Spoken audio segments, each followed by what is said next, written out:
Coming up on This Week in Radio Tech, you ever lose your way, lose your path? Maybe you need a Pathfinder. Well, Ed Noyes from Columbia, South Carolina, what an engineer. He's here to give us the lowdown on how computer overlooking everything in your network can really help things out. It's Pathfinder with Ed Noyes on TWiRT. This Week in Radio Tech is brought to you by Broadcasters General Store with outstanding service, savings, and support online at bgs.cc. By Angry Audio. Audio problems disappear when you get angry at angryaudio.com. And by the CalRec Type R console system. Type R is a brand new, modular, expandable IP-based radio system from CalRec Audio. Hey, welcome into This Week in Radio Tech, the show where we talk about everything from the microphone to the light bulb at the top of the tower, or whatever your transmission scheme is. I'm Kirk Harnack. Glad to be here. It's our 480th show. And you know, I thought we'd be done by now, but no, there's always something to talk about radio technology, radio and audio technology. We got some great shows in our past. We got some more great shows coming up. I've been scheduling guests like crazy. And so you'll want to tell your friends about it. And hey, go ahead and subscribe to this podcast. If you're watching this on YouTube, well, hit the little subscribe button and the notification thing. Of course, you got to be logged into YouTube to do that. Go ahead and log in and you'll get a notification when we've posted a new show. Or, hey, follow us on Facebook, and it should pop up a notification when we go live, typically on Thursdays at 5 p.m. Eastern Time. Have a blast doing the show, and we learn a lot. We're going to learn a lot from a real, by golly, engineer. I know we have engineers on almost every week, but we got a good one this week. So I am Kirk. I'm in the Nashville Telos Alliance studio. That's why it says Telos Alliance back there. The Telos Alliance is my employer, so occasionally I give a perspective from that point of view on a technology because I'm familiar with it. And Telos graciously makes some gear available here, and also gives me a little bit of time on Thursdays to bring you This Week in Radio Tech. So enough about me. Coming to us from what looks like a transmitter room somewhere is my friend and co-host Chris Tobin. Hey, Chris, welcome in. Glad you're here. Hello, Kirk. Yes, it is a transmitter room. It's high atop a skyscraper here in New York City. That's about all I can say. And yes, that is a Nortel transmitter behind me and an ARC 16 Plus, just so we get that out of the way. Make sure people don't send me messages going, what was that in the back behind you? That's what we have. So, and then here is just a computer with a keyboard. That's just nothing fancy. Okay. And there is a fancy Motorola two-way radio there. I do have a Moto Turbo radio. And behind me, I have a couple of more Moto Turbo radios. I'm working on a project. And I have I have the beacon, the Xenon, the flash beacon. They had to recently replace it here at the building. This is one of the beacon lights. Yeah, a pretty cool little guy from Flash Technologies. That's I think you can see the name. Yeah, sure enough. Just to give credit to where it's credit's due. That's the daytime or nighttime strobe. That's what illuminates the skies above New York City from this building. Keeps the helicopters from hitting the building. Listen, here's how it works. This is what the FAA told me. If anybody hit your building in an aircraft, they were in trouble before your building got in the way. Yeah. It's restricted airspace here in Manhattan. True. Yeah, true. And by the way, that Flash Technology, that's just down the street from me. Well, I mean, 10 miles down the street from me. It's down in Franklin, Tennessee. Yes. Yeah, so they're not far away. You've got, I couldn't let an opportunity get by to point out you've got a couple of audio processors, looks like to your right there in the rack, a couple of Omnia things. Yes, I do. And I do have an Omnia 6 ESXi, which does very well. It's been tweaked quite a bit, and I'm told it sounds nice for those who tune in. And just below that, we have two Omnia 1s. Omnia 1s are for my HD 2 and 3 audio. So this is an Omnia house for processing. And we also use, what do we use? The AXE on our stream back at the studio. And then we have the Frank Foti box that we use for special projects. Oh, sorry, did I say that? No, I'm not supposed to say it. I'm only kidding. There's no other box. That's it. Well, thanks for all the props. I appreciate it. So there's Chris, and we got our guest to bring in here. A guest that you may or may not have heard of yet, but he's occasionally on social media, and just a terrific engineer, Ed Noyes. That's Noyse, Ed Noyes. Hi, Ed. Yeah. Noyes. Yeah. Sorry. No, yes. Noyes. Okay. How can you go wrong with the name Noise as an audio engineer? What can I say? I was born into this business. I've got a good friend who has not yet been on the show. He's a broadcast engineer. A lot of people know him. He's been around forever. He's retired now. His name is Watt Hairston. His first name really is Watt. Now, can you imagine if his name was Watt Noise? That'd be something. Well, my wife named my daughter Asia Serene Noise, so I thought I wanted to name them Lots and Very Loud, but she said no on that. So, see, your kid should have been named like White, Brown, Pink. There you go. Yeah. Yeah. Oh man. Hey, Ed, probably worked. Give us the quick elevator speech on who is Ed Noise. Well, I've been in radio 42 years. Started in the central north part of Pennsylvania, moved to Florida for 4 years, and in 1985 moved to Columbia, South Carolina, and I've been here ever since. Just celebrated 35 years in January. And that's where I met you in person, was in Columbia. You showed me a pretty impressive studio layout that you had recently completed there. Was that right? Yeah, I'm now employed with Cumulus, and for the life of me, I can't figure out why, but they elevated me to a regional position a couple of years ago, just about 2 years ago. It was February 1st. And we moved into our new facilities after 29 years, I think it was, in one building, and started with one station. And in 8 years, we got 2 more stations, an AM and an FM. AM's a directional, Omni during the day, 4-tower at night. Mm-hmm. And then in 99, we got another FM, and we kept expanding. We started with just the front part of the building that we were in on the first floor. And by the time it was all said and done, 29 years later, we had 5 stations, and 5 stations had the whole first floor. And the place you could actually see my ability over the course of my career get better in my woodworking skills, my wiring skills, going from the first studio all the way to the 5th. And it was quite an adventure. But it was time to move. It was 100% analog. I didn't even use AES as a digital connection when it started out. So, right. But I had the time to plan everything that I did there, and was able to use some good practices, and for the most part, it was a pretty good facility. Even up until the day we moved, it didn't look that way, but sonically and working wise, everything worked. So, you bring up an interesting topic that I want to cover a little bit later on in the show, and I'm just going to say it to remind me, and that is, you were with this facility for quite a while, and you said yourself that you noticed your skills got better as you went from studio to studio over the years. And that's a really interesting. Yeah. So did my toolbox. So, because I'd go to the management at the time and say, look, if you buy me a router, buy me a table saw, I can build this, and it will be less than if we hire a contractor to do it. So, and then I got to keep the tools. So that was the deal. That's an interesting concept, and I also want to talk about how it might apply to wiring, because I know that my own wiring technique has changed, and the fact that you skipped the whole AES boom, and that's it's very similar to me. Although Chris has a different story. But hey, we're going to take just a minute and talk about one of my favorite things in the world, and that is this wireless connectivity from Max Connect Wireless. If this discussion comes up on Facebook and in other forums from time to time, how do I get connectivity when I'm out doing a remote broadcast, hey, 4G isn't keeping up. I mean, the phone's unusable for data in some places. And in some places that's true. But in most places, you get a box like this, and it's not just the box. What the key here is the service. The Max Connect wireless service doesn't use the same data channels, if you will, that every other schmuck in the stadium is using. No, you get special channels. You get special data APNs when you work with Max Connect Wireless. Now, this is a Cradle Point router. They have other routers as well. and you tell them which carrier or carriers you'd like to be with. This particular one has both Verizon and AT&T, and I can switch between them if one of them isn't working as well.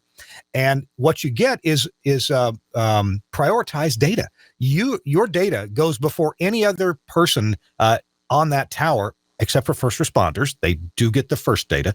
And this means that you can do your broadcast, whether it's audio or audio and video. You know, Chris Tobin and I have used these numerous times out on the road. When we're out in a venue and can't get wired internet, well, we use this, and it delivers amazingly good service. We try to get 5 megabits per second up and down from them. That's what they're slated to deliver over those high quality connections, and that's what we usually get. Of course, it works great for audio only. So if you're doing 128 kilobit, 256 kilobit audio, works great. Check it out on their website at maxconnectwireless.com. I know it's spelled funny, so you can click on, you take note here or click on it from our show notes, maxconnectwireless.com. This is a service from Josh Bone at Bone Broadcast. He is an engineer in Alabama, and he does projects all over the Southeast, all over the U.S. if you want him to. And he got this great idea and actually put it to use. So thanks a lot, Max Connect Wireless from Josh Bone. Check him out. All right. Continuing here, it's Kirk Harnack along with Chris Tobin and Ed Noyes. And Ed, maybe we want to jump right into our first topic, and then we'll digress back into some of the things that we were talking about during your intro. And that has to do with controlling of, well, you know what? I'm wrong. We should talk about your skipping of AES. You had analog studios, like many of us had in the 70s, 80s, 90s, even in the 2000s. And then I think you leapfrogged over the AES3 phenomenon, which frankly did little more than cut down the wiring by half. You still had gazentas and gazautas, still had to wire things up. Tell me about the progress you made going into the next generation of audio transport and mixing.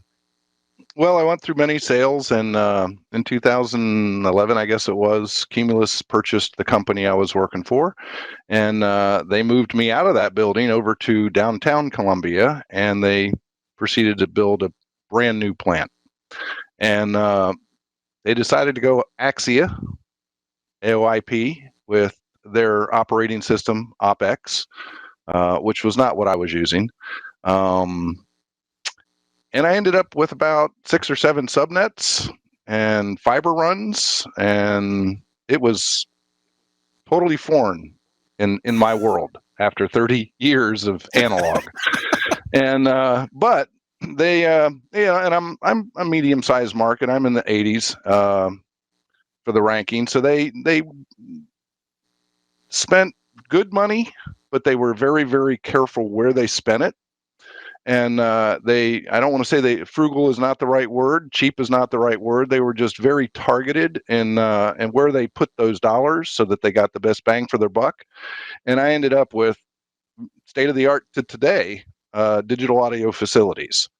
They brought in 11 guys in 7 weeks to move 5 stations. And I was the guy that said, this is the place we should go eat. And I was the guy that went and ran and got the nuts and bolts, because they had their team of guys that they did this with, and I was the newbie on the block.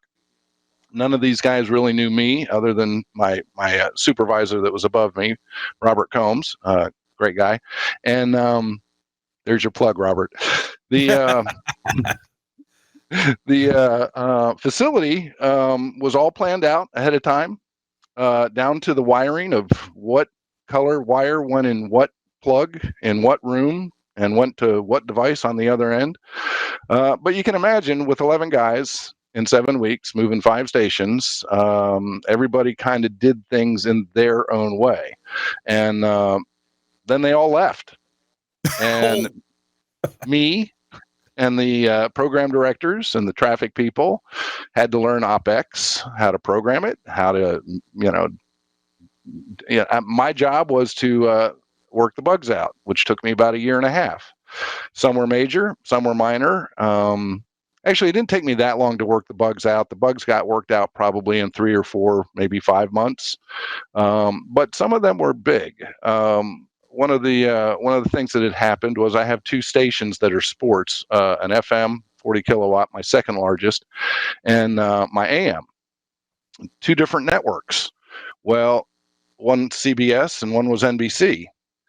And I had a problem right out of the gate where my IDs weren't firing on my AM station that played WNBC sports. And so I started getting into Axia and into OpX, and because everything was configured for me for the most part. I did some of it along the way, and it was learning, but it was a lot to absorb in a very short period of time. With none of the guys that were there actually, experts themselves in it. They were pretty well versed in some area or another, and I had a lot of support. Any questions I asked, they got answered, and people took the time to let me absorb it at my speed, which was very, very helpful. But the long and the short is that this one particular problem was the ID wasn't firing, and so I started looking in the system for things labeled NBC. And I'm finding virtually nothing labeled NBC, but I see a whole lot of CBS. And as it turns out, about 90% of what was labeled CBS for my AM was really NBC. Oh. That one problem, though, was a secret blessing in disguise, in that I had to start at the satellite receiver and trace the wire that went from there up to the Axia node that it went to see what port it was in, and then find out what its channel number was. I had to do the same thing with the GPIO. And from that, I just started mapping out in Excel the way I could understand it at the time, and wrote everything down and basically remapped it out, and started to see where on one end it was labeled program 1, and on the other end it was labeled WOMG out, things like that. And that caused me to have to standardize the labeling across Axia, and then again in OpX. But some of the problem with OpX is that it's a cascading problem, where when you change the name of one thing, it changes things down the line that end up affecting programming and traffic. So it was quite a learning experience, but I like to think that I jumped in and was able to tackle it. And of course, I had a great support team with guys all across the country that had some experience in one form or another with the particular issue I was trying to resolve in my plant, and that was very helpful. And then I got pretty much all the bugs worked out and discovered Pathfinder. And we're gonna hold it right there for a minute, because that's a great tease for what's coming up. There's your tease. I want to compare. By the way, what year was that team came into your station and helped you? It was October and November of 2014, and we moved right before Thanksgiving in November. Okay. So that was about 10 years after AOIP became available to broadcasters, from Axia anyway. And so it had been around for a while. So these engineers that came in already had ideas. They had experience about how to do this, how to do that. And that's one of the things about, well, most any wiring scheme, whether it's AOIP or analog, you've got different methods of doing things. Do you use the kind of, if back in the analog days, did you buy the Siamese wire, or did you buy the wire that had, 2 pairs in it plus a drain wire? And what were the colors that you used? So I want to compare your experience in 2014, Ed, for just a minute, where you had a bunch of experienced people worked for your company to come in, versus what Chris Tobin did, I guess a few years before that, wiring up a station in New York City. Chris, I don't think you had a team to come in and help you, did you? No, I did not. I had one or two other persons. My production director, who's also a very good tinkerer. He's a radio buff, and he helped me get things moved around. But for the most part, it was just me connecting cables and mapping out everything and planning it accordingly. That was my first foray into audio over IP and the abilities that it gave you, which is flexibility. I mean, it opened up the doors for us to do a lot of things, and it became evident after we started programming. When I started programming the nodes, Pathfinder, the consoles, and realized, oh, wait a minute, I could do this, I could do that. And we found a few things that it couldn't do, and we made it happen, so it was even more fun. Well, we're going to talk to Ed about this Pathfinder solution. And Chris, you used Pathfinder at your place. You wired up, didn't you? Oh yeah, we used it for routing IFBs. We did a lot with it. That's the best Okay. part. Yeah. So we're going to get into that with Ed here after our next break. Ed, I want to touch on one thing that you also said, and that was about labeling. And I think after some experience, I finally figured out a method that worked for me. And this was certainly is true for Axia gear, but I would imagine that it's true for other brands of AOIP as well.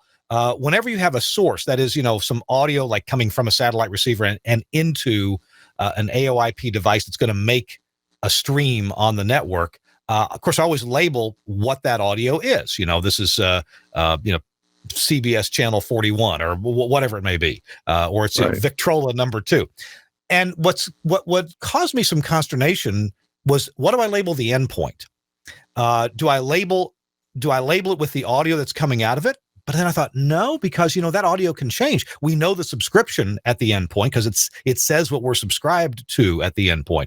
So I always labeled that with, what am I feeding into? What is this physically going into? Is this going into the speaker amplifier for the control room, or is this going into, some network recorder, or is this going into the STL or the audio processor for a given station? So I always labeled that with the output. Tell me about what you decided to do with your output label. Well, you're talking way over my head at this point, so I'm not quite sure I can help. Nah. No, well, that's interesting that you bring that up, because in some ways I think it's a work in progress. I've boiled it down to, I started by labeling what the actual audio was, and I had like 3 or 4 different suggestions when I started to fix my plant and standardize it with a type of labeling because of what everybody else had done. And I think I took bits and pieces of that and came up with my own method. And it seems to make logical sense that way too. Not that it's just mine, because I tend to be very analytical when I think of these things, and I'm mapping something out and trying to label it. So what I ended up doing was, I have like 9 satellite receivers, and each of them have like an A, a B, a C, a D output. And so I numbered them 1 through 9. And then, so I put like SAT1-A, SAT1-B. I didn't label it what the actual audio program was coming out of that port, because you can use one port for multiple different shows. And those shows change depending on what programming decides to do in programming. So I ended up just keeping it, this is the machine, this is its output, that's that jack.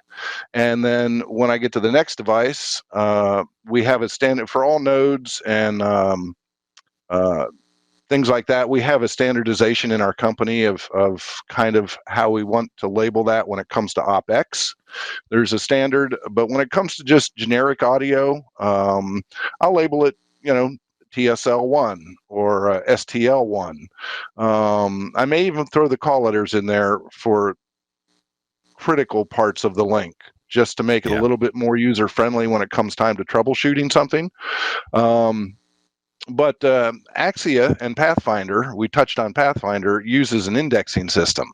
So it doesn't really matter what the channel name is. I'm using the software version of Pathfinder, and you have to take a table of all the sources and all the destinations, and it gives you an index number. And with that index number is what you plug into any of the scripting that you're doing in the software version.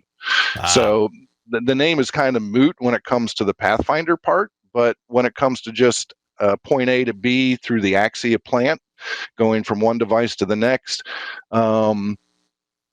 like you said, it shows up the channel number, but when you go into the menu to select what source you're picking from to go to that destination, it tells you what that device is that you're looking at and what its channel number is, and then you just assign that channel number. And after a while, Axia decides to drop what the label is and just stick with the channel number anyway. So but and by the way, we should let people know that when we're talking about labeling here, we're talking about electronic labeling in a field on a device, just to make sure people don't think we're talking about a P-Touch label or something like that, a physical label. Well, that's a whole nother area. Yeah, because it is. because now coming out of the satellite, like we were talking in the Axia world, we just described that, but in the physical world, we put labels on those too, and there we did kind of what you were suggesting, where we put, this is the output, but we also put it goes to this. And then on the other end, we put this is the input to this, the output from that other device. So we actually had like opposite type labeling on each end of the same piece of cable. Gotcha. Yeah. Understood. Hey, we're gonna. But not everything was totally labeled. But that's another story too. Stick around, because we're gonna talk about next. Ed has become a real expert at cleverly using one of the most powerful pieces of software that exists in terms of running a broadcast facility's infrastructure, because you can do so much with it. And believe it or not, even though I work for the company that makes it, I have very little hands-on experience. In fact, I assisted at another Cumulus facility in doing some scripting and configuration of this software. It's Pathfinder, as Ed mentioned. But we're going to talk about how Ed discovered he could put it to great use and do some pretty clever things. So we're going to talk about that coming up. Our show This Week in Radio Tech is what you're watching or listening to right now. Chris Tobin is here from a transmitter site somewhere high atop a building in New York City. I'm here in the Telos Alliance studio in Nashville, and Ed Noyes from Columbia, South Carolina is here as well. We'll be right back after this from CalRec. CalRec's Type R is a modular, expandable IP-based radio system featuring 3 slimline panels, a fader panel, a large soft panel, and a small soft panel, easily configured to give the operator full control. Layouts are saved and recalled quickly between shows. A single 2RU core with integrated I/O gets customers up and running fast, and that single core can power up to 3 independent mixing environments with no sharing of DSP resources. Available in 4 DSP packs, and as your station grows, larger packs can be added, enabling it to grow with you. Power to the surface is supplied via standard PoE switches, keeping cabling to a minimum.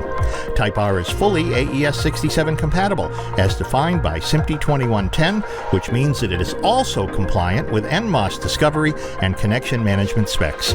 All these features combined make Type R the most flexible radio console you can buy. Find out more at calrec.com/TWiRT. Thanks a lot, CalRec, for sponsoring This Week in Radio Tech. And if you go to that website, calrec.com/TWiRT, they'll know that we sent you. So appreciate it very much.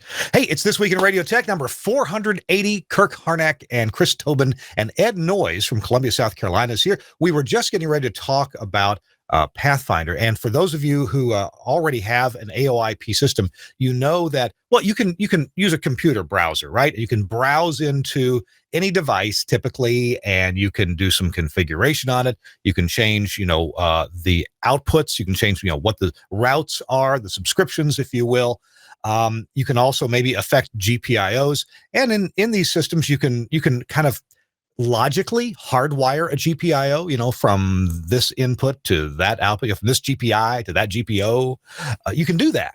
But a lot of times you need a lot more flexibility than that. You need to be able to route things quickly or in a salvo. Hey, at this time every day, we want all these feeds to change over here. Like maybe put a different room on the air. And that is the kind of thing that you need some overarching software for, an overarching manager to maybe orchestrate all of this going on. So the Telos Alliance, almost since the inception of Axia, audio over IP, has had a product called Pathfinder. We haven't really talked about it much on the show. I am not a big expert on it. I've used it a bit, but I'm impressed as can be with people who use it a lot and make it sing and dance and walk and talk. So, Ed, why don't you tell us your Pathfinder story and how it is helping you immensely there in Columbia, South Carolina? Well, I didn't even know what Pathfinder was. I'd never even heard of it. Of course, I didn't hear of Axia. I've heard of Axia, but it was not something that was available to me with previous ownerships. But the company that I work for now, Cumulus, they saw the value of the technology and being able to retrofit an entire radio station's facility with this dynamically changes the way the technical operation runs. It's night and day different. Just going from RJ45 jacks for audio was like, blew my mind. It's, I'm used to tip and ring and sleeve and punch blocks and things like that. And I used wire ties on everything because in an analog plant, keeping things nice and tight and non-moving is crucial to keeping noise and connections that corrode over time and get dirty. But with digital, the signal is either there or it's not, and it uses Cat5 cabling for everything.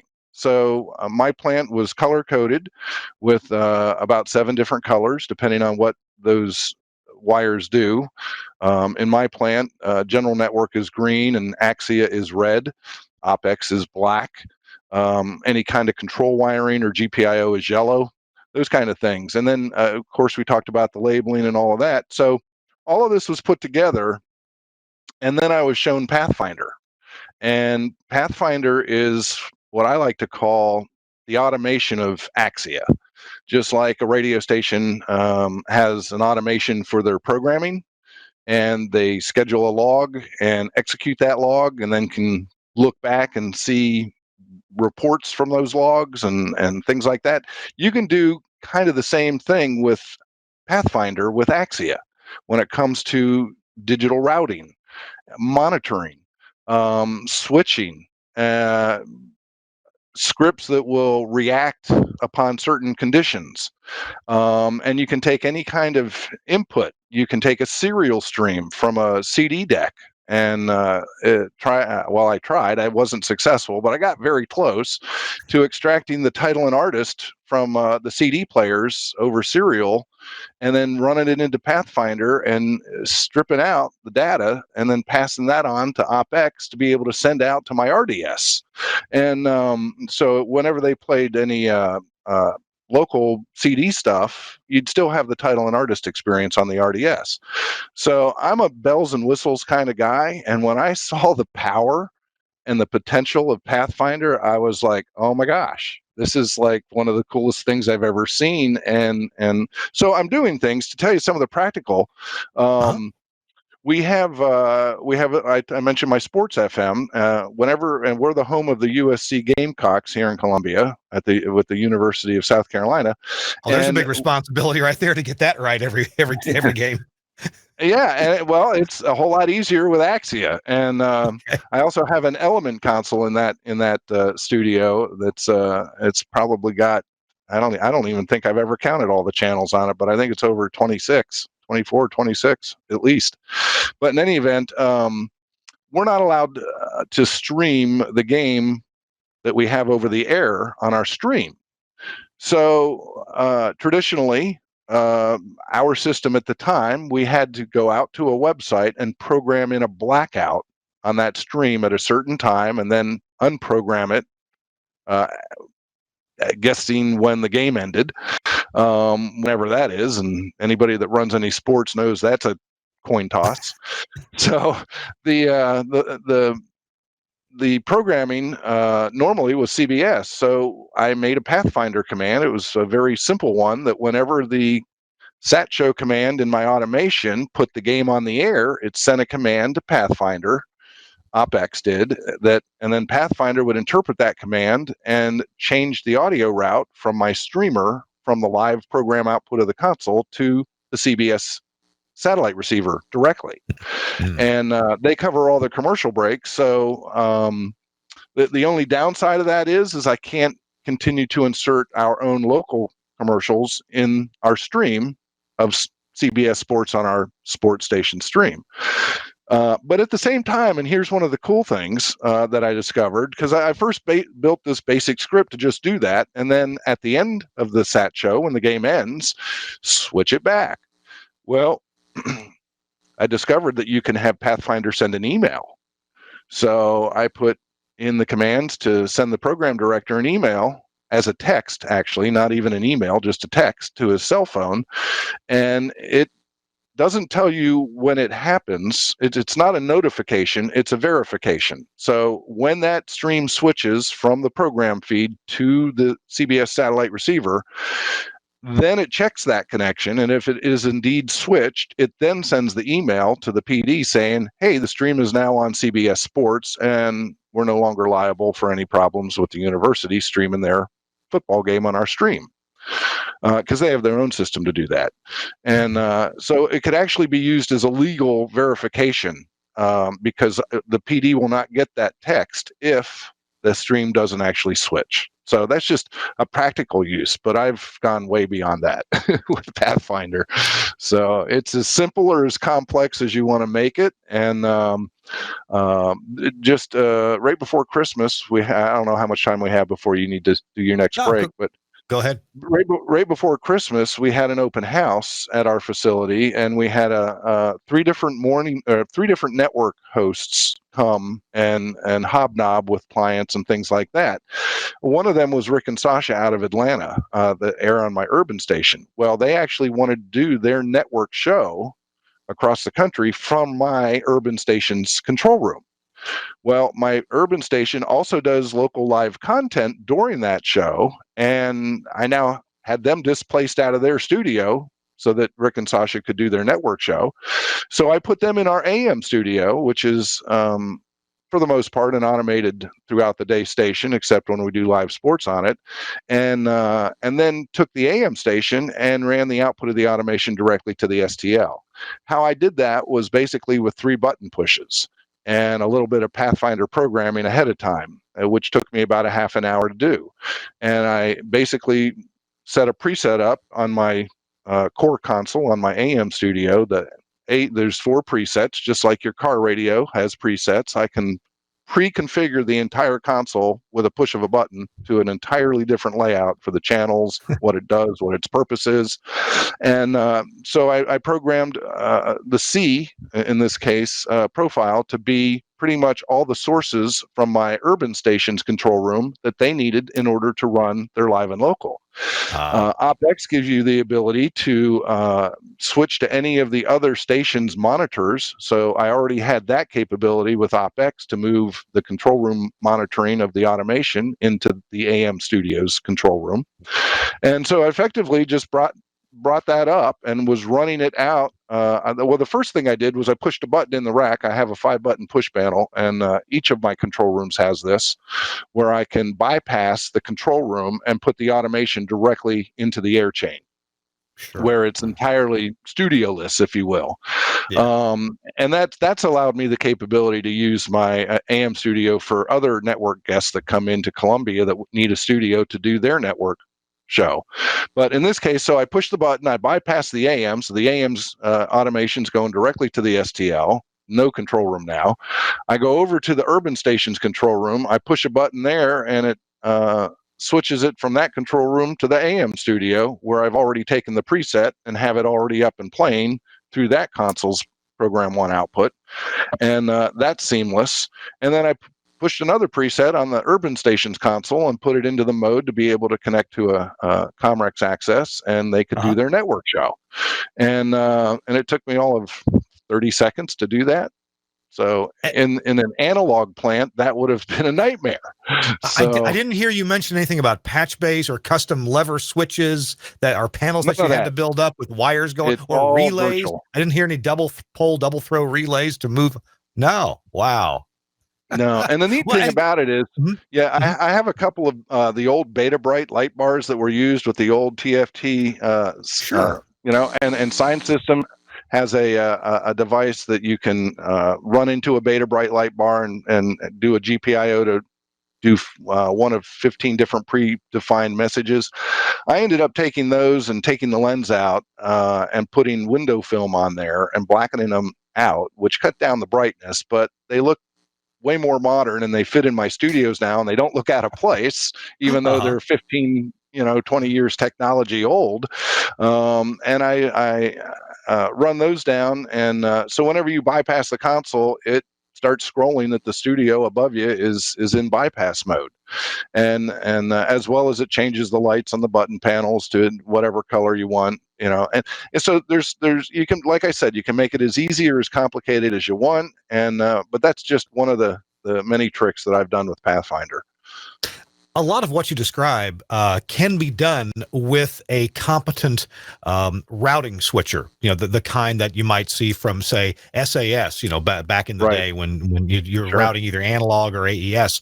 What's interesting, though, about, and of course you'd want software to control that, but when you have a distributed network where you kind of have little bits of the routing switcher all over, wherever it's convenient to place them, and that's how that's a lot of how the advantage of AOIP. You get to put the endpoints. You don't have to run long wires everywhere. Or if you do run long wires, it's Cat5 carrying lots of audio and GPIO in it. So you really need some software to control this distributed distribution tie line routing switcher GPIO system, and that is kind of one of the things that Pathfinder does for you. It controls these endpoints. I noticed that, and then how do you control Pathfinder? Button pushes can be programmed. You can have buttons that you program with text. They can change colors based upon what state that you've got that particular function in. You can put text on that, as I mentioned. You can also do things by time of day. You can do things that are signaled by a command in your automation system. So you can have an automation system event that says, "Hey, Pathfinder, do this." And then Pathfinder will do that. So you can control it lots and lots of different. If somebody rings the doorbell, you can wire that into a GPIO. I was going to say GPIO. Right? Yep, GPIO. Exactly. So you literally can have it start your coffee in the morning if that's what you really want to do. If you wired it up to the coffee pot, you literally could. So Chris, one of the neat things. I'm sorry. Yeah. No. Grab Chris. We haven't seen him. I heard Chris's mic pop open. Chris, what do you want to say about this? No, as I said early on, from the early days of Pathfinder, Axia, the whole concept of audio IP and distributed audio, you're limited by your imagination. And what was pointed out. That's a true statement. Yep. You can do a lot of things. You have to open mind. When we first installed it at the news station I was at, and it was definitely early on, and people were still sort of like, "Are you sure you want to do this kind of thing with the $70 million radio station?" And that is a quote. And I said, "Yeah, it'll work because it'll open up our opportunities." And I sat with a laptop, VPN'd into my Pathfinder system, off-site, mind you, and I had control of my IFBs and remote sources for the newsroom, while my two anchors were with me off-site, and we were switching stuff back and forth. Nothing I could have done with my Wardback system or anything we had, even with the paddle switches from Switchcraft or anything else. And that was when the program director and news director looked at me and said, "Wow, I had no idea we've been missing out on opportunities." I said, "Yeah, that's what I've been trying to tell you for 2 years." So look at it from this point of, what would you like to do? Seriously think about it. Don't get crazy. And just say, okay, this can be done. And I will say, from my experience, I can only say that Pathfinder opened up opportunities and many things for me. Hell, this was back in 2008, 2006, back first generation, second generation Axia, and we were able to make a lot of things happen. Fast forward to today, and now it's just, it's ridiculous. You could just do a preset, pull down preset, plug it in and go. I mean, it's great. Hey, Ed and Chris, we're going to take a quick break and hear from our friends at Angry Audio. And look at this. I can't quite hold them all with one hand. I got to use two. These are 3 different headphone amps available from Angry Audio. Headphone amps are really important, and sometimes they're a pain to deal with. Well, these 3 are not. First of all, we've got the original Studio Hub in the Decora line, so it fits in Decora style stuff, like this under cabinet mount here for the Studio Hub headphone amp. This is a great little headphone amp. It is not terribly expensive, and it can be run from Studio Hub power on the back here, and you can loop from one to another to another. Plus, it also has a 1/4-inch and 1/8-inch jacks on it, and of course, volume control. So that's one kind. Another kind is this guest gizmo from Angry Audio. This is more than just a headphone amp, although it is a headphone amp. This can also remote control your console, either as a cough or as an on-off button. And it can actually do both if your console's smart enough. But it's got a 1/4-inch jack on that, and you can also this is a great little thing. What's cool about this is you drill a 2 3/4-inch round hole. This plops down into it, and you've got a really sexy looking square headphone device right there, and guest cough button. Then here's the newest thing from Angry Audio. This is their headphone amp. It's called the Headphone Gizmo. It also has both the country and western, if you will, jacks on a 1/4-inch and an 1/8-inch headphone right there. You can power it locally with a wall wart, or power it from Studio Hub style PoE, and you can also use this as an injection point to power the next one down the line. It also has this sexy curve right here to keep you from snagging your trousers as you mount this up underneath the cabinet. Really cool. All of these from Angry Audio. And I want to mention one more thing. I know Ed, let me ask you, Ed, is your facility full of these things, these Oh, cables? yes. Oh, yes. In fact, I just used I have some of the original headphone amps that you showed there at the beginning, and I just a few weeks ago installed some of the latest ones you just showed there. So And I was helping to do that in some studios. Cats and dogs living together, and they work, right? Yeah, oh, they do. They work great. But those adapters that you're holding, that's the cat's meow. It is. These are the style of the original ones with a female RJ and either male or female XLRs or whatever connector you need. You can even get bare wire ones. Here's what I want to tell you. These are still being made. Everybody loves these Studio Hub ones, and we were scared that Studio Hub was going out of business. Well, Radio Systems did close their doors, but Angry Audio bought up the stock and all the manufacturing for these cables. And here's an extra incentive just for TWiRT listeners. You get this because you're listening or watching right now. So feel proud. If you mention that you heard this on TWiRT, you can claim a 7-foot shielded Cat5 cable that's meant for use. Well, of course, you can use it for computer stuff, but it works great, of course, with Studio Hub gear. It's free. So with every one of these you order, tell your dealer, hey, I heard it on TWiRT. I want my freebie. And the people at Angry Audio will angrily put one of these into the box along with every one of these. So check that out. You got to ask for it. It doesn't happen automatically. You got to ask for that. And that is, I don't know what value that is, but that's a nice cable. It's got the shielded ends on it. And it also has this beautiful sticker that gives you the pinout, the color coding for Studio Hub wiring, in case you forget it. You don't want to look it up on the internet. Thanks a lot, Angry Audio, for sponsoring This Week in Radio Tech. Check him out at angryaudio.com. One of the things that I really like, I haven't been able to show this very much, but right here on the back of this headphone amp, it says, designed in Nashville, manufactured in China. They can manufacture these anywhere they want to. It just so happens they got a great deal there, but designed in Nashville. I like that. Kind of like your iPhone, except it's not designed in California. It's designed in Nashville. All right. We're talking to Chris Tobin and Ed Noyes. Ed is the Regional Director of Engineering at Cumulus for several state region, and I'm sure you told me what it was, and it's around South Carolina. No, right? I didn't. I got 5 stations in Tennessee, 2 in North Carolina, and 3 in South Carolina. Where are you in Tennessee? I have Nashville, Memphis, Knoxville, Chattanooga, and Tri-Cities area. You're responsible for all that too? Yes. Well, I oversee and help the guys in those markets. I have guys in those markets. I'm just kind of the liaison that gets the stuff they throw at corporate, and I'm the guy in the middle that corporate throws the stuff at me. So that's how it works. Well, if you're in Nashville, we can definitely go get some lemonade or a coffee or something. Oh yeah, yeah. Well, I have yet to go there this year, so when I'm in town, I'll give you a call. Let you know. Okay. All right. So was there? We had a couple other topics to talk about, and before we run out of time, was there anything else extraordinary about Pathfinder? And I'm going to guess the one thing maybe you should mention a bit is just this serendipitous thing. I've been involved in sales for the Telos Alliance for a long time, and so I've talked to a lot of people, including people at Cumulus, about Axia AOIP systems, and people who think, hey, I might need this Pathfinder thing. They buy it because they think they might need it for this little function or that little function to switch studios. And then they figure out all the things they can do with it. It's very serendipitous. What would you say your experience has been in that regard? Well, we've used it as a tool to, what's the word I'm looking for? To head off any possible problems or areas that we can be proactive in before they become a problem. Early out of the gate, with the programmers learning how to operate a brand new automation system OpEx, there were more than normal amounts of dead air.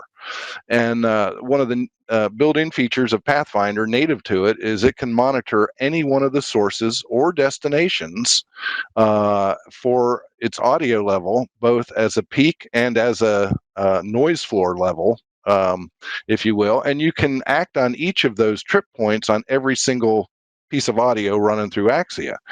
So and Pathfinder doesn't just monitor that, but then you can build a script to react because of that. I have numerous ones that do that. If our automation output, which is monitored, which is normalized to a -10 standard in the wave file format, if that if somebody dubs something in and forgot to normalize it, then it will play back louder. It'll get towards the top end, or maybe even hit the top end of the console and the Axia data path. And everybody knows with digital, you only have a max, and then it just stops and becomes pure distortion.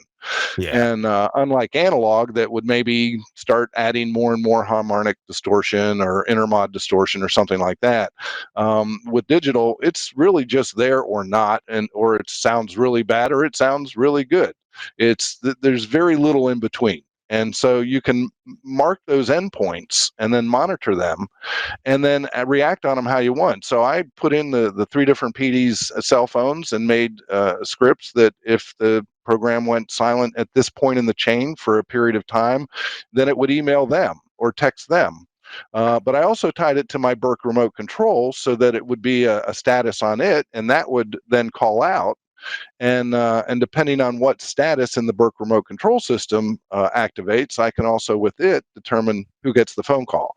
So that was very instrumental early on in helping us weed out programming errors right out of the gate with a brand new system. I was learning the technical side, they were learning the programming side, and it helped us both as individual people with our respective departments work together, because I got the same texts and phone calls, and then so we were both alerted, and then we'd work together to solve and figure out what happened where. Was it something they programmed and I didn't have the chain? I didn't give them the information correctly for the satellite show command, or vice versa. And it worked. It just worked a lot of things out quickly. Where in the old world it would have been more problematic. I've seen some stations with Pathfinder build these big monitor panels with lots of VU meters at lots of different points, so they could monitor. In fact, I've even been at a station in London where they were monitoring the return feed from transmitter sites all over England. Have you ever built a monitor panel to keep you apprised? Well, that's funny because that's the one area of Pathfinder we didn't talk about, which is the soft panels. And I've built some of those. One of the very first ones I did was I built one that takes up probably 2/3 of the screen, and it's all of my 5 stations from the very first source, which is each channel of my automation output, to going into the console, out of the console, into the delay, out of the delay, into the EAS, out of the EAS, into the STL. And then I monitor the streaming side. So I pick up the stream side input, and then I have a Innovonics streaming monitor, and I bring that back in as another meter. So I can at any time look over in my office and see any of the 5 audio chain levels as it cascades through. It's kind of interesting to watch too, because you'll see, the delay kick in and just you'll see it kind of ripple down from left to right as it goes from point A to point B. But then you can also monitor points in between there, and with Pathfinder commands and soft panels, you can program little buttons that you can click on that can change color and can change audio routes on the fly. We do this quite often with the 2 sports stations I talked about earlier, where they want to simulcast one station on the other with a USC sports game. They have a little soft panel. As soon as they log in on the and this is for every user that logs in on the internet computer in the control room, the soft panel comes up with 4 choices, and they can stream the AM on the FM on the AM, or they can manually switch the stream of the streaming to the other station, or however they want to do that. So I've also set up some soft panels. This is kind of a marriage of new and old technology. Everybody has had phone patches in the past where you could dial up a POTS line and it would just answer and give you audio. Well, I hooked 3 of those up to the output of a Axia node, and with a soft panel programmed my system for 3 different phone numbers that I generate through an Atlas box, which again, I knew nothing about PRIs, BRIs, ISDN, none of those technologies. Okay, I was using them, but the phone company would just give me the connection and I'd plug it in the box and everything was done, The most I knew about ISDN was the number you programmed in the box, and that was it. But I my entire telephone system is also digital, and that ties into the VX phone system. It actually is a slave off of my house wishbone system. So and getting all that to work, and then having the beta brights tell you whether it's the request line or the hotline or the warm line, things like that. I also use those upper and lower trip points to change the backlight on my ESE clocks in my studios. If the console gets too hot, the clock face turns red. If the phone rings, it turns green. If the console goes silent for more than 2 seconds, then the clock face turns blue. And if everything's normal, it just backlights the clock white. And so I've done little bells and whistles like that. So to make it as easy for a person to operate as possible and give them the tools to do their job more proficiently so that they don't have to worry about the technology of what they're doing. They can just turn the mic on and go. And if they're level, because that's really the one level, and that's the other beautiful thing about Axia. Because I am 100% Axia, the only place I had to adjust any levels at all was on my inputs going into the node to convert the analog audio into digital. From there, every single Axia device in my plant is at 0 at its normal reference and goes directly to my 4 FM transmitters. Now the AM gets turned back into analog over an analog STL, but the other 4 FMs are all digital all the way to the exciter. So in one form or another, it's either AES or it's Axia. And so, I have no level problems anymore. I have no distortion problems anymore. It all depends on that original source audio. And that's why I monitor the output of my automation directly, because that's the first point of failure, if you will, when it comes to bad audio. And if the level's too hot, it shoots an email to the program director and to me and says, at this date, at this time, the level was too hot. Please check the skimmer machine and see what piece of audio it was and know that you have to go back and fix it. So nobody has to be the bad guy. The system is the bad guy, so to speak, because I've automated it to where it watches itself and it just alerts us when we have to take action to fix something to keep everything technically right. So, Chris, it's a wonderful system. Ed said something that, has hit me like a ton of bricks a few times in the past. And I guess I've used it in sales presentations. But Chris, it's this thing that Ed said where he said, I have no more level problems. I have no more distortion problems, because whatever goes into an AOIP system, and of course I'm familiar with Axia, and so are you, whatever goes in, it stays exactly like that all the way through. You're not you're not going to have any air gaps. You're not going to have any, left channels 6 dB lower than the right because, something came off of a punch block. Chris, has that been your experience as well? Oh, absolutely. Yeah. That's one of the reasons why, if you do it right with the digital domain, and especially AOIP, video's the same way, you have control from start to finish, which makes it much easier to produce and distribute content than it has been back in the old days of analog. And if you remember, in the early days of analog audio, +8, +4, and the way distribution was done, the way PRE consoles were designed, there was a lot of that was sort of built in to try and help you design a constant level or consistent level plant. But it wasn't easy. It took a lot of work. AOIP just makes it almost plug and play. Now it's just basically, if the source material is in poor condition, you'll know about it no matter where you are in the chain. That's exactly right. Yeah. Good point. Hey, that's exactly right. We are running short on time. We got one more bill to pay, if you will. And Ed, I've done it again. I swear I have done it again. Ed, I did not tell you that in the last segment of our show, we're looking for a tip of the week. It's either a website, a tool, a technique, something that you found that has really helped you out. Now keep your gunpowder dry, because we're going to hear from our friends at Broadcasters General Store and Vox Pro, and we'll be right back with our tips of the week. Hang on. Yo, what's up? Live from NAB 2018. Hey, it's Caden. You need to check out Wheatstone and Vox Pro 7.1. The upgrades are amazing. If you're a jock, if you're a talent, producer, whatever, morning show, everyone knows Vox Pro, everyone uses Vox Pro, everyone loves Vox Pro. But now the features for this year, 2018, on 7.1 are amazing. If you're using version 4.5.6 and you go to 7, this is exactly what you're missing right here. The features are a game changer. It's going to cut down your editing time by like 80%, depending on what you use Vox Pro for. And with version 7.1, introducing unlimited Practic button bars right here, hotkeys right here. I'm going to show you coming out of a song. Bad things. It's a lot of bad things that they wish and they wish and they wish and they wish. So you're coming out of your song? Yeah.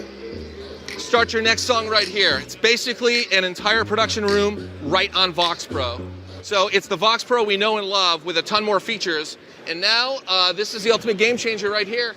Effect macros. So instead of hitting your effects button bar and going up here using your mouse for every effect, you do it right here with one click of the mouse, and you're going to cut down your editing time by about 80% without even touching this new sexy black controller. Check it out right here, Wheatstone Vox Pro 7.1 at NAB in Vegas 2018. Thanks a lot to Broadcast General Store, where you can get Vox Pro and everything else you need for your studios.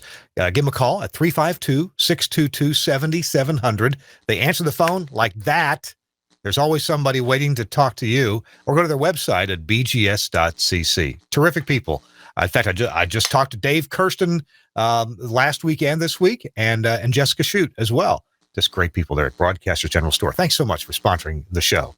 All right, it's time for our tips of the week. And Ed, I told you that the show would fly by. We didn't even get to talk about a couple other topics that you want. But thanks for the really good insights on Pathfinder and the things you can do to automate. That's very, very cool. Should I hit you up for a tip of the week right now, or come back to you? No, you can do that. I quickly looked at my list of favorite websites, and one of the things I wanted to do was backlight my racks, and with giant 6-foot LED addressable VU meters. I have 5 racks right across from the 5 studios, and I was told that they design things that way because the clients like to see the blinky lights, and I said, well, I'll give them some blinky lights. So I went out. My tip of the week is Arduino.cc as a website to go to. It's I was scared of little microprocessors. You got to understand, I started back in the 70s with Tube as my first semester in college. And then I had 2 years of solid state and just a semester of digital. And this was before I think the TRS-80 came out the last semester I was in college. And so computers were just starting, but that really wasn't the field I wanted to get into. But as you know, it's kind of all turned into that now in every industry for the most part, down to our cell phone. It's just a mini computer. So, but Arduino is a little microprocessor. It uses a little interface program that you put on your computer, and then it's fairly simple to understand the scripting of how to write the code for it, and you can make this little box do whatever you want. I happened to turn an Arduino that took 10 analog inputs directly driven off of an Axia node, and that gave the little analog signal to drive some addressable LED light strips that I affixed to the backside of my smoke plexiglass doors on my 5 racks in my hallway, and I have 5 6-foot VU meters for each of my 5 radio stations, and they're color coded. It's a rainbow color going from dark purple at the bottom to a bright orange yellow at the top. And it even has a peak meter, which is cool. And the code was out there to make a single strip LED, and I just went and started changing variables and figured out. Because I am not a programmer. So that's my tip. You can go out there and you can subscribe to it, and people are doing amazing things with these little microprocessors you just won't even think of. It's amazing. So if you're a hobbyist and you like that stuff, there's my tip.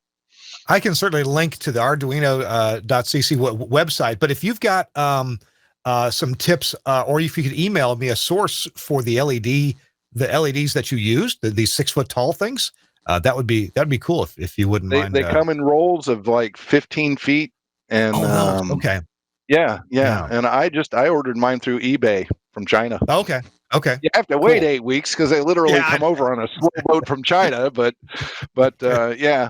And then for my power supply, I needed a very high amperage 12-volt power supply to drive them. And I started pricing them, and I'm looking at $200-$300 to get to above 10 amps or 12 amps or whatever.